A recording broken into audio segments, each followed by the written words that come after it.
Hello les gens, c'est Iso et aujourd'hui on se retrouve pour le deuxième épisode traitant du Nasuverse.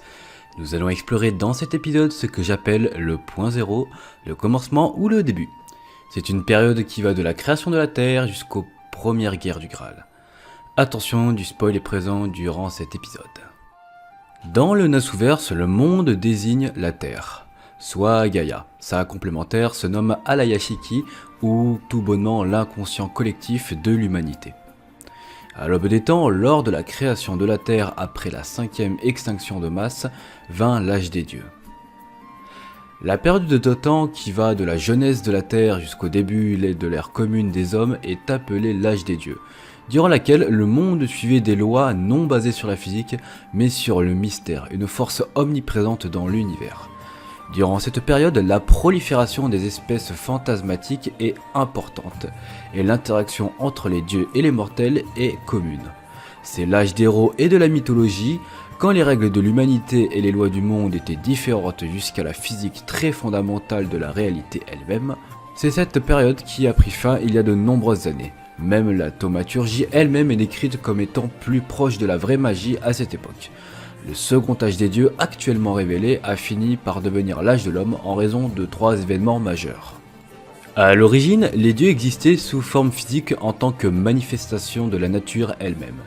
Ils régissaient la terre et ses civilisations la peuplant. La détérioration a commencé avec l'invasion de Séphar en 12 000 avant Jésus-Christ. Après que Séphar ait détruit la majorité de la terre et un bon nombre de dieux, elle a finalement été repoussée par une épée sainte forgée dans le noyau de la planète. Cependant, en raison des dommages faits par Séphar, l'influence et le pouvoir des dieux ont grandement diminué alors que ceux de l'humanité se sont vus grandir d'un coup. Les dieux ont lentement commencé à perdre leur force physique et ont finalement pu marcher sur la terre uniquement en possédant des humains compatibles. Réalisant que si l'affaiblissement des dieux devait continuer, l'âge des dieux se terminerait. Les dieux de la Mésopotamie créèrent alors Gilgamesh vers 2600 avant Jésus-Christ, comme la clé de voûte pour connecter les dieux et les humains. Cependant, Gilgamesh s'est révolté de manière inattendue contre les dieux et a encouragé la séparation complète des dieux et des humains. En raison de cela, le déclin des dieux s'est accéléré et les dieux ont perdu leur pouvoir et sont devenus des esprits divins.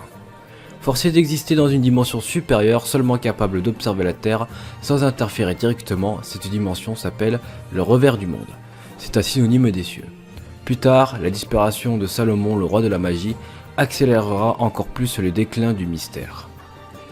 En moins 700 avant Jésus-Christ, un événement inconnu eut lieu et causa la fin de l'âge des dieux, donnant naissance à l'âge des hommes.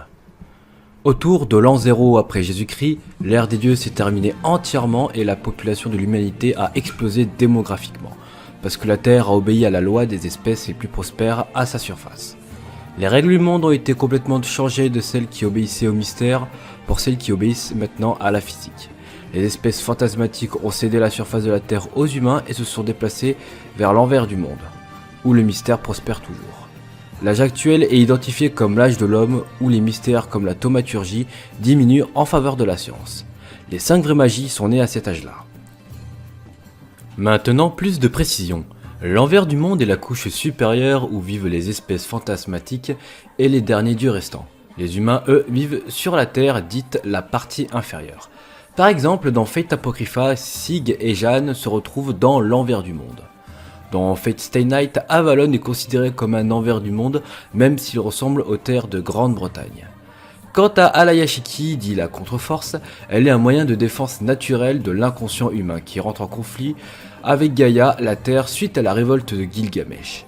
Les humains ayant presque acquis un statut qu'ils n'auraient dû avoir, celui où ils faillirent être des dieux, leur donnait la possibilité de vivre plus longtemps que la Terre elle-même. Donc, Gaïa rentre en conflit constamment avec Alaya, puisque Gaïa ne voit pas cela d'un bon oeil que les humains atteignent un tel statut.